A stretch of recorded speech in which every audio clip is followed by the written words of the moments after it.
أعوذ بالله من الشيطان الرجيم. بسم الله الرحمن الرحيم. اللهم صل على سيدنا محمد صلى الله عليه وسلم. walaalyaal codkaygan oo kooban waxaan rabaa inaan u soo gudbiyo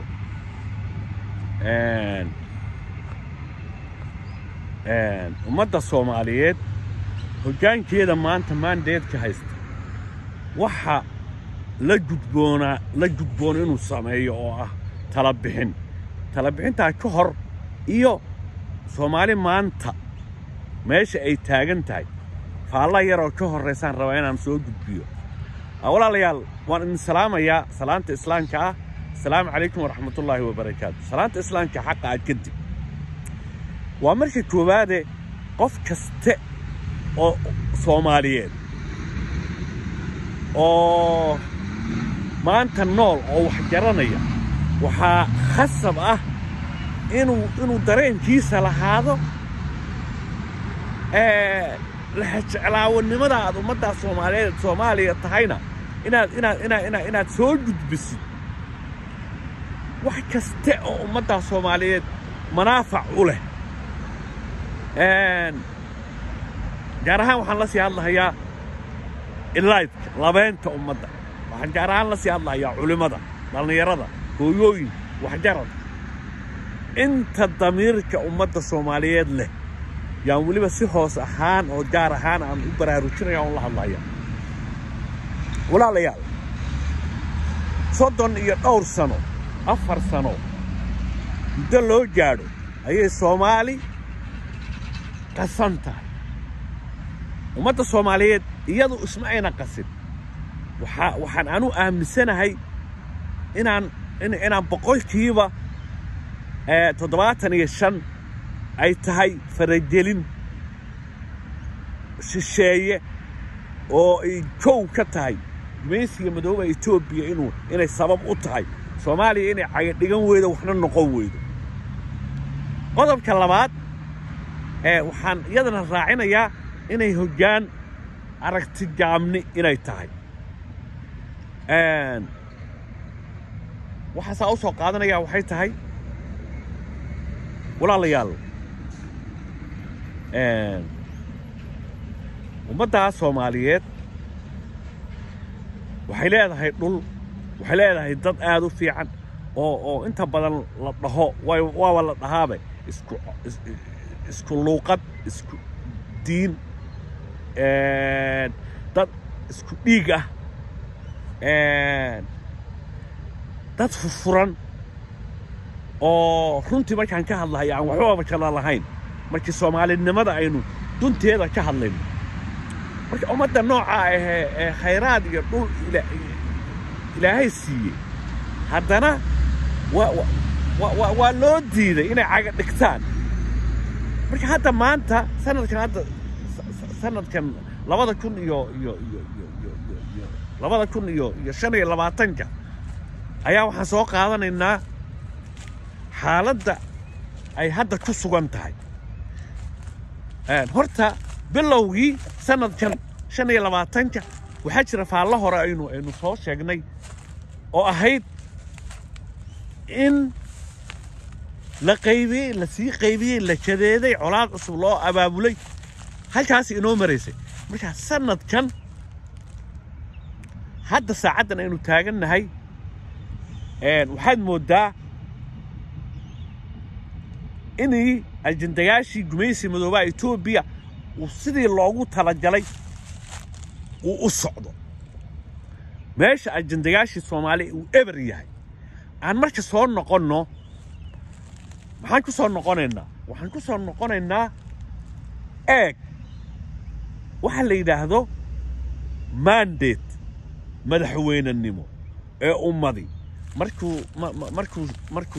markuu shakhsi bili aadanihi u cararo inuu ummad masiirkeeda wax ka bedelo ama wax u qabto. basically shakhsigaasi wuxuu yeelanayaa aragti fog inuu leeyahay baa la rabaa. kaba soo qaad ummadda Soomaaliyeed maanta arrinteedu waa dib u xoreyn weeye.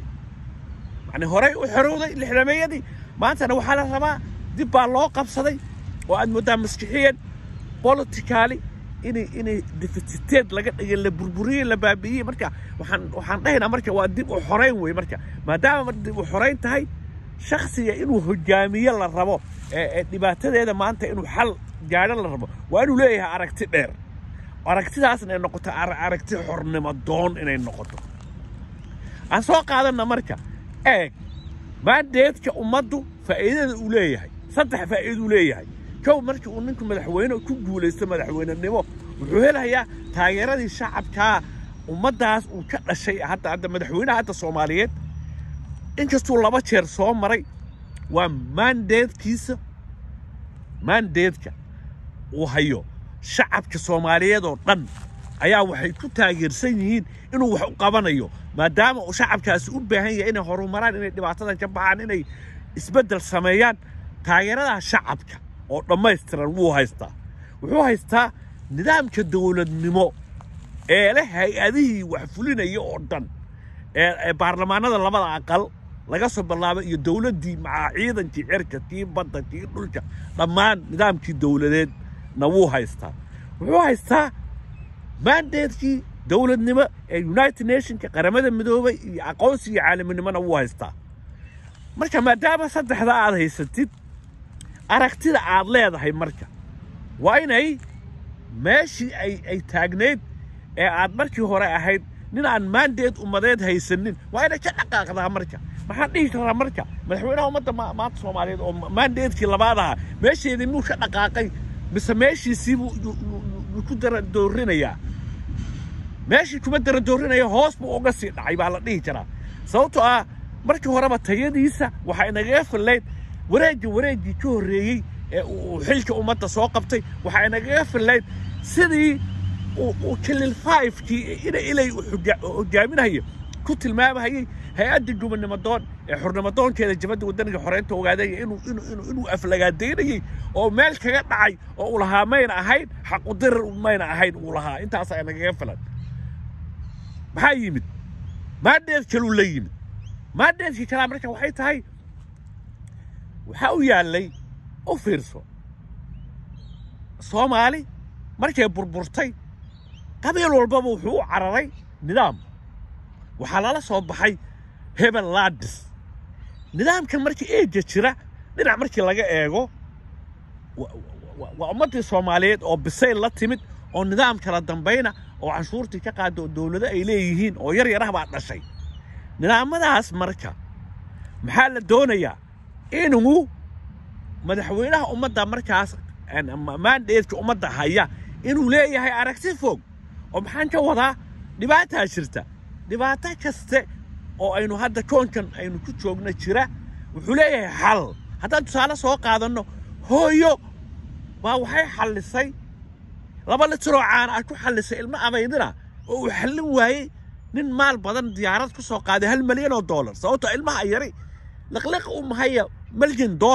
oo coins iyo xaaji ka samaysane 2 litir ee hooyada caanaha keentay baa yuu liqayaa waxaa yimid oo kale wiil yar oo dhalinyaro ah oo dhowr iyo 30 jir ah oo Afrikaan ah ayaa aragti buu yeeshay Ibrahim Traoré baa la yiraahdaa waa madaxweynaha hadda maanta Burkina Faso wuxuu u barbar dhigay siyaasadii Faransiiska hatta soo qaadana marka dawladda Ethiopia oo Afrikaan ah oo aan ognahay tayadeeda oo adigu ka intelligence tahay iyo dawladda Faransiiska hadda aan iska barbar dhigno kooda awood badan wuxuu u barbar dhigay muwaadinkaas yar ee Burkina Faso-yaanka ah ya Ibrahim Traoré la yiraahdo inuu u barbar dhigo ajendayaashiisii iyo ujeedooyinkiisina uu mandate umadeed qabtay oo madaxweyne saak u noqday waxaan dhihi karaa marka madaxweynahani hadduuba la yimid fikira inuu madaxweyne ku guuleysto oo haddana bar labaad ku guuleystay ummadda Soomaaliyeedna saa u jeceshahay ma wuxuu xalin layahay inuu maanta meeshu Addis Ababa u tagayo ee Abiy Ahmed uga guuleystay oo Abiy Ahmed iyo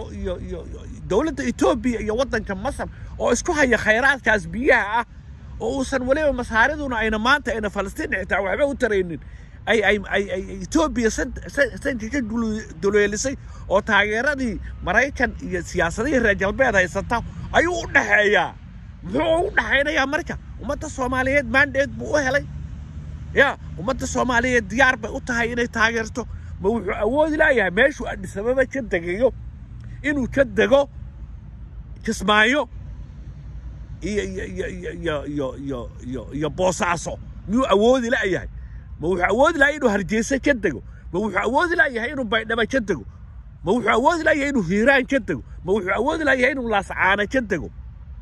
يا ما إنه جيول أفضي يا أمدي سيمو أود لا يا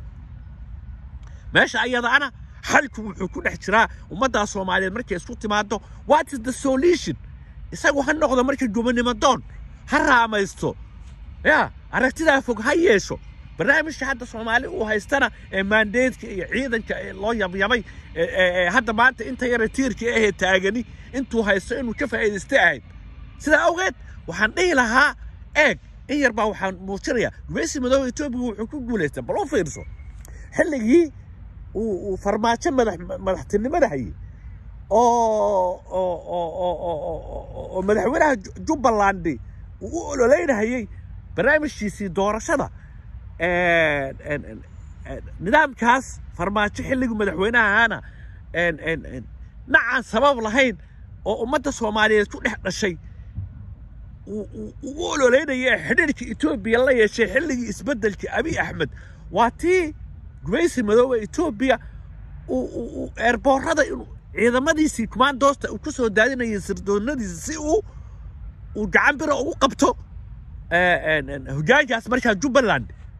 tiina awood uu leeyahay hoggaamintaasi ayaa uu sii caabiyey isla marhaanta markaa hadda uu samaynayaa marka gumaysiga madowga Itoobiya inuu ka faa'iideysanayo gobolkaas Gedo laba sibay gumaysi madowga Itoobiya ay Soomaaliya ku joogan laba qaab ah ciidamada nabad ilaalinta ee Afrikaanka ah qayb uu ka noqdo uu ku guuleystay amsoomtan hadda la sameeyay uu ku guuleystay dhinaca kalena si toos ah bay soo cidnana warsanin oo isfidinahay uu gobolada maaragtay koonfur galbeed iyo Gedo iyo Hirshabeelle uu isku fidiyay gumaysi madow oo ajandayaashiisa ku fushanayo ya hadadan wuxuu ka faa'iideysanayaa nacaan sababta lahayn ummadda Soomaaliyeed qaybinteeda kala dhex taala la isku diray ya laba afleed oo isticmaalayo saddex afleed buu isticmaalay saddex xaglood buu isticmaalaya gumaysi madowga Itoobiya shirbu ugu yeedhanaya Addis Ababa wuxuuna muujinayaa in ciidamada Itoobiya ay taageersan yihiin Jubbaland meeshaana wuxuu ku tusinayaa waxa ka soo jeeda Itoobiyaanku inay qiimeynayaan Jubbaland oo waxa weeye qoomiyadaas gacanta ku haysa Jubbaland in asalkeedu kililkii uu bixiyay kilil sharaad inay ka soo jeedaan oo aakhirka in ciidamada Itoobiya ay marnaba ay qabiilkaas ay taageersan yihiin buu muujinayaa hadda oo macnaheedu hadda wuxuu ka dhigayaa dhaqdhaqaaqan hadda ka socda ummadda Soomaaliyeed ee la kadeedayo ee Gedo iyo Garbaharre lagu kadeedayo ee gumaysi madowga Itoobiya uu ku kadeedayo saas uu tusinaya sida awgeed halku wuxuu yahay in uu mandate-ka uu maanta haysto uu ka faa'iideeyo isaga marka waxa u muuqda waxa la yiraahdo doorashada oo Soomaaliya ka dhacda isaga dib loo doorto waa tuunka la qabo weeyaan meesha ayada ana ay awood madaxweynenimo ay meesha ka socoto aragtida ra'iisul wasaaraha markaas wadanka Soomaaliya jirana waxaan dhihi karaa wada tashi iyo aragti saliim oo dheer baa ummadda laga saari karaa dhibaatada halkan waan dheereeyay insha Allah Soomaali iyada ayaa xalkeeda haysata mandate-ka ummadana laga faa'iideysto oo waliba hoggaanka maanta jooga ka faa'iideysto hana noqdo nin raamalaho hal jamaa oo gobonimo doon oo Soomaaliya dib u xoreynayo wuu arkaa ya sida Itoobiya ugu shacduraysiyo abu ugu ciyaaray wuu arkaa sida awgeed awood baad leedahay ciidamada haysataa taageeradii caalamiinimo baad haysataa waxa haysataa shacabkaadi Soomaaliyeed oo ku taageersan berri mooyee saa dambe ka deg boosaaso ka deg Kismaayo ka deg Hargeysa ka deg Baydhabo ka deg Soomaali midee oo dib xoreyn u soo noqo intaana waxaan dhihi lahaa xalka waara waa sidaas laakiin gumaysiga madowga Ethiopia yaa daba soconaya oo ii aqoonsanaya aniga maaragtay himiladayda iyo ujeedadayda ah inaan madaxweynenimo ku guuleysto doorasho codar Soomaali doorasho cod oo ma baahnaa waxay u baahan tahay dib u xoreyn bay u baahan tahay way dhibaataysan tahay sideedii caadiga ahayd waxaan leeyahay culayska Soomaali waxa ku haya waa aragtida jaamlida ka sokow waa gumaysiga madowga Ethiopia ha dhaco Soomaalina meel kasta oo joogta waxaan dhihi lahaa Allah weyn subhanahu wa ta'ala hayda si aragti saliima oo dhibaatooyinka dhamaatada aad kaga baxdaan amiin waana wax Maxamed wa salaamu alaykum wa rahmatullahi wa barakaatuh